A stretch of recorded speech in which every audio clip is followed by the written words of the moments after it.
Because, we tend to assume that tap is just purely rational. You know that feeling when you're just, you're standing on the sidewalk, right? Yeah, staring at your phone. Exactly. Yeah. You've got a mobility app open, and your thumb is just hovering like a millimeter above the confirm button. Right, making that final call. Yeah. And in that split second, before your skin actually touches the glass, what is the invisible psychological machinery that actually forces you to make that tap? I mean, that is literally the billion-dollar question. Because, we tend to assume that tap is just purely rational. Like, it's just basic math, point A to point B. Exactly, just a simple calculation. But if you peel back the layers, there is this massive, deeply complex psychological calculation happening in like milliseconds. And deciphering that exact calculation is our mission for you today on this deep dive. It's such a great topic. It really is. We are pulling the core insights from Chapter 5 of Professor Richard Boateng's book. It's called Transportation and the Sharing Economy. Specifically looking at who shares and why. Right. Yeah, exactly. We're going to break down the practical tools you need to figure out why some sharing platforms just explode into everyday staples while others quietly fail. And we're specifically looking at this through the reality of developing country contexts, which is just a crucial lens. Because the baseline assumptions there are so, well, completely different from, say, San Francisco or London. Right. And to frame this, there's this brilliant metaphor from the research that basically dictates the survival of any platform. Oh, the wind in the sail. I love this one. Yeah, it suggests that system-level drivers explain why the wind is blowing, but individual adoption explains why a particular person chooses to raise a sail.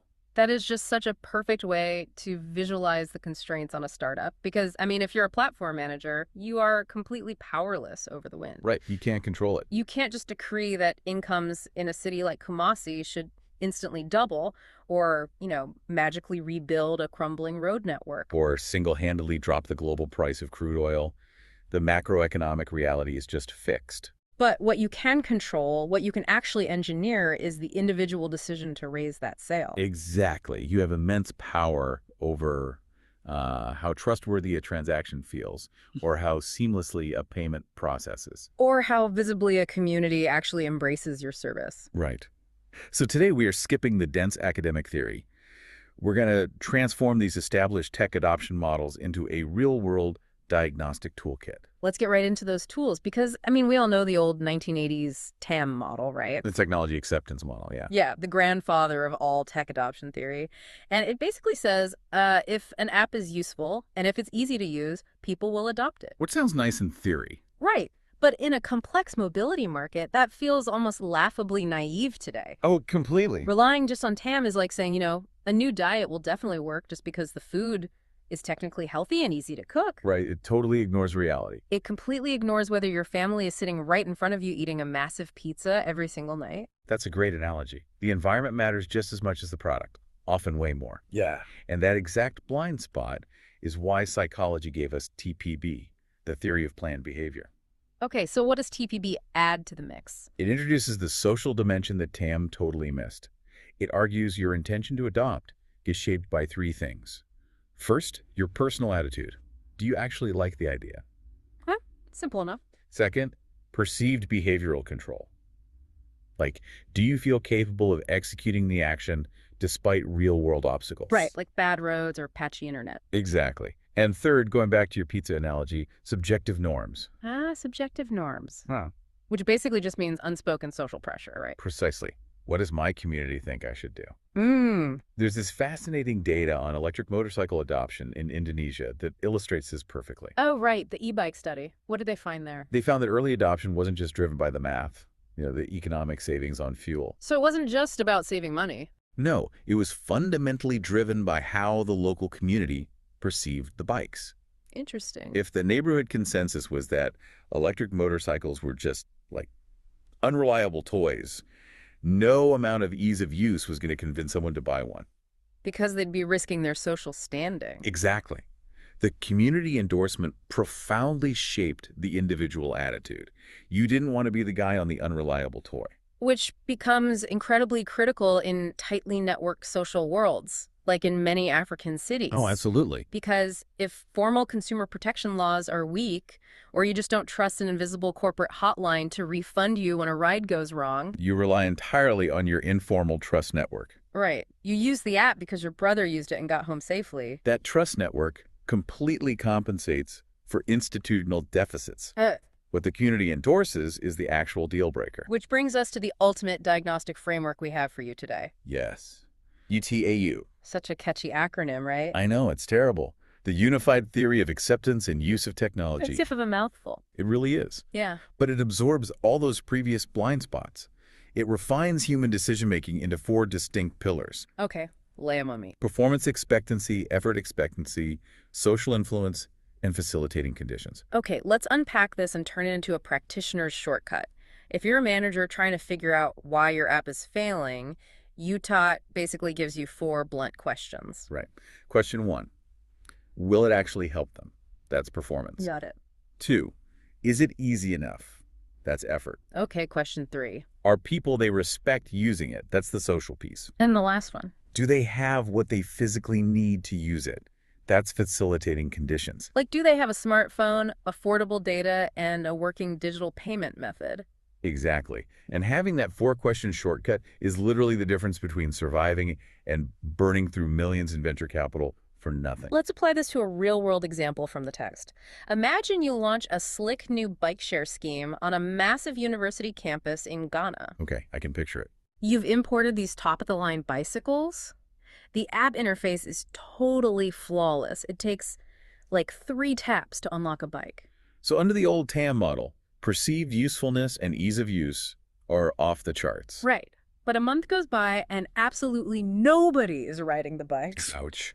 That's when panic sets in. Exactly. And if you don't understand UTAT, the knee-jerk reaction in tech is always to blame the software. Oh, always. You fire the product manager, hire expensive UI consultants, and spend 6 months redesigning an app that doesn't actually need redesigning. Which is just treating a symptom that doesn't exist. But if you apply the UTAT shortcut, the diagnosis is instant. Right. The app is helpful and easy. Performance and effort are cleared, so the blockage has to be one of the other 2. Social influence or facilitating conditions. Exactly. You walk onto campus and you just observe, and maybe you realize that students are terrified of being the first one seen awkwardly wobbling around the main quad on a bright yellow rental bike. Yeah, it's a huge social risk. They are afraid of looking foolish in front of their peers. And if you diagnose a social problem, your fix must be entirely social. Right. You don't rewrite a single line of code. No. Instead, you recruit highly visible early adopters. You pay the most popular students to ride them to class. You throw a massive launch party with music. You manufacture a reality where riding the bike looks normal and cool, neutralizing that social anxiety. But what if you walk onto campus and realize it's actually the 4th pillar? What if the students desperately want to ride, but the mobile money API just keeps crashing? Or the campus Wi-Fi drops out right where the bikes are docked. Yeah. Then you have a facilitating conditions failure. The infrastructure isn't supporting the intent. And again, the fix has nothing to do with the app's internal user interface. Right, you have to physically move the docking stations to areas with stronger cell coverage or integrate USSD offline payments. Diagnosing the specific psychological or infrastructural blockage is what directs your capital to the actual leak in the bucket. That brings us to a massive strategic complication, though. Oh, the two-sided marketplace issue. Exactly, because everything we've just talked about assumes we're diagnosing one homogeneous type of user. But a sharing economy platform has 2 totally different sides. You've got the person tapping the screen to request a ride and the person turning the steering wheel to provide it. And they are operating under fundamentally different psychological models. You have to run the diagnostics on both sides simultaneously. So let's start with the demand side, the riders. What actually compels someone in a developing market to open a mobility app? I really want to push back on a global narrative here, because if you look at the marketing for these apps in Western markets, it is overwhelmingly focused on the environment. Oh yeah, green leaves, lowering your carbon footprint, sharing resources for the planet. Right. But I have to imagine that in a market where affordability is super tight and traffic is chaotic, nobody is tapping confirm to save the polar bears. No, the data heavily supports your skepticism there. Research specifically analyzing car-sharing adoption in African urban centers confirms that, sure, pro-environmental attitudes exist, but they are completely overridden by affordability and basic reliability. It's driven by concrete, immediate benefits. Exactly. Can I summon a car without walking to a taxi rank? Can I pay a fixed rate without having an exhausting 10-minute haggling session over the fare? Right. Are my CDs and my time actually being saved? That's the bottom line. To really understand how differently these concrete benefits manifest, we can look at two totally different user profiles from the text, Emma and Kwesi. This is a great comparison. Let's start with Emma. She's a nurse working exhausting shift work at a hospital in Accra. She adopts a ride-hailing app strictly because public transport the Trotro stops running when her shift ends at midnight. Right, and flagging down an unmetered taxi in the dark feels deeply unsafe. And the pricing at that hour is predatory. So Emma's performance expectancy is entirely built around security and predictability. She needs a known driver identity and a known fare before she gets in the car. Her adoption is defensive. Defensive, exactly. And as long as the platform guarantees that safety and price certainty, she is fiercely loyal. But the moment the app introduces wild algorithmic surge pricing that makes her midnight commute totally financially unpredictable? She deletes the app. Her core motivation was violated. Now contrast that with Kwesi. He's a university student. He has plenty of daylight hours. He could easily take the Trotro for a fraction of the cost. But he adopts the app for the sheer convenience and the undeniable status of summoning a private car from his pocket. He is highly price sensitive because he doesn't need the service defensively like Amma does. Right, but his social influence pillar is dialed to the maximum. He uses the app because his entire friend group uses it. So what does this all mean? They are participating in the exact same transaction on the exact same platform. But their underlying psychological machinery is miles apart. If Amma and Kwesi are on the same app for entirely different reasons, isn't marketing to them with the same generic message a guaranteed way to lose both? If we connect this to the bigger picture, treating your user base as a monolith is an absolute death sentence. So you have to segment them. Yes. Right. You win Amma by emphasizing SOS features, driver background checks, and price locks.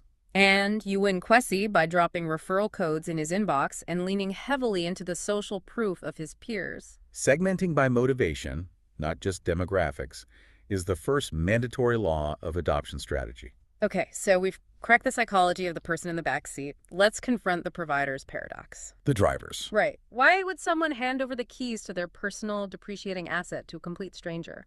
Or spend 12 hours navigating grueling gridlock to drive people around? Well, the immediate assumption is always just, it's the money. I mean, that's what everyone thinks, right? To earn is enough. It is the easiest trap to fall into, treating gig workers purely as economic calculators. But major studies into provider motivations explicitly debunk this. The Wilhelm study, right. Exactly. Money gets them to download the driver app, but it is rarely what keeps them active. The research breaks provider motivation down into 4 distinct drives: earn, enjoy, enrich, and enhance. Okay, earn is obvious. That's the baseline economic necessity. I have free time, I need cash. Right. But wait, enjoy. Who is genuinely enjoying navigating potholed streets and endless traffic in a congested metropolis? It sounds super counterintuitive until you look at the psychology of autonomy. Autonomy. Yeah. In high-friction urban economies, formal employment often comes with really rigid hierarchies and immense stress. True. For many providers, the enjoy factor isn't about the traffic. It's about the profound relief of being your own boss. Oh, I see. It's the flexibility to log off in the middle of the day to handle a family emergency without begging a manager for permission. Exactly. That autonomy significantly reduces stress, making the act of driving psychologically preferable to a rigid desk job. That makes total sense. You are essentially buying freedom. Yep. Then there's enrich, which is the psychological satisfaction of being a community fixer. Like helping people out. Right. A driver isn't just turning a wheel. They are the person who gets a frantic mother to the hospital on time, or ensures a vulnerable person gets home safe late at night. But there's real status and purpose in that role if the platform acknowledges it. And finally, enhance. This taps into the psychology of efficiency. How so? There is a deep satisfaction in taking an idle asset, a car that costs money to maintain, while just sitting in a driveway and activating it.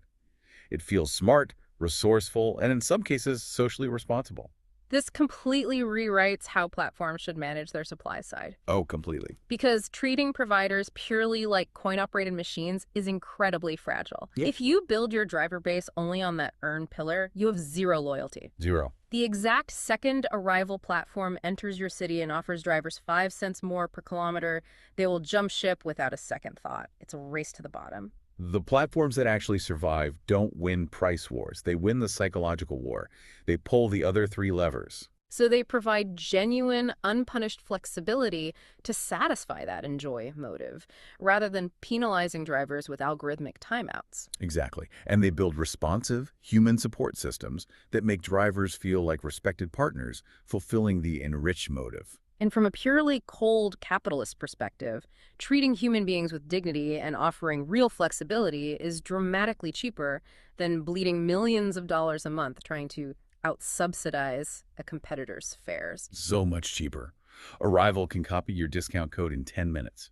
They cannot easily copy a deeply ingrained community culture. That psychological stickiness builds a resilient supply side that doesn't just collapse the moment a new competitor launches. Exactly. Okay, so we've diagnosed the micro decisions of both the writers and the providers, but there is a temporal element to all of this, right? Timing, yeah. Because adoption isn't just about who, it's about when. How does a radically new service actually move through a city's population over time? It behaves kind of like a contagion, following a very specific adoption curve. When a platform launches, it only attracts a tiny, specific demographic, the innovators and the early adopters. The risk takers. Right. These are individuals who are inherently drawn to novelty and are highly tolerant of risk. These are the people who will happily put up with an app that crashes twice or a payment gateway that glitches just to be the first person in their office to say they rode the cool new e-scooter. Exactly. They love the newness. But after that initial group, you have the early majority, the late majority, and eventually the cautious laggards. And this is where it gets really interesting, right? Because this is where the survival of the company is decided. Oh, this is where most startups die. I've seen this happen. A company launches with a massive marketing budget. The early adopters flood in. The first month's metrics look incredible. And the founders think they're going to conquer the world. And then week 6 hits, and it's a total flatline. They just hit an absolute brick wall. Why do platforms hit a brick wall right after launch? because the platform exhausted its tiny pool of innovators and mistakenly assumed the rest of the city thinks just like them. Ah! But the majority does not care about novelty. In fact, novelty is exactly what scares them away. They want the opposite of novelty. Right. They are motivated entirely by risk reduction. They will not put their credit card into an app or get into a stranger's car until they have overwhelming evidence that it is safe, reliable, and normal. So the early majority is basically standing on one side of a massive canyon waiting for proof. And the only bridge across that gap is social proof. Visible, trusted, everyday use. Exactly. By people they recognize and relate to. Which brings us full circle. To build a thriving sharing economy platform, you absolutely need to know why the wind blows. The macro stuff. Right. But more importantly, you have to know exactly why the individual raises their sale. So for you listening, you now have the Utah shortcut to diagnose stalling apps. You can figure out if it's a software bug or just a social anxiety problem. Exactly. And you understand that riders need concrete benefits, while providers need way more than just money to remain loyal. The earn, enjoy, enrich, and enhance motives. Right.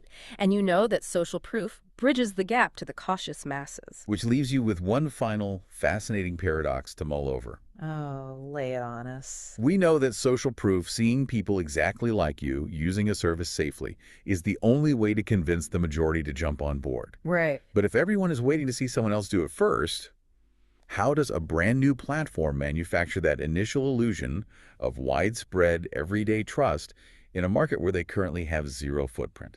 Wow. It is the ultimate chicken and egg problem of the sharing economy. That is a brilliant puzzle to leave off on. So the next time you find yourself standing on the pavement, staring at your phone and deciding whether to hit confirm, I hope you can feel that invisible psychological machinery whirring away in the background. Thank you for joining us on this deep dive. See you next time.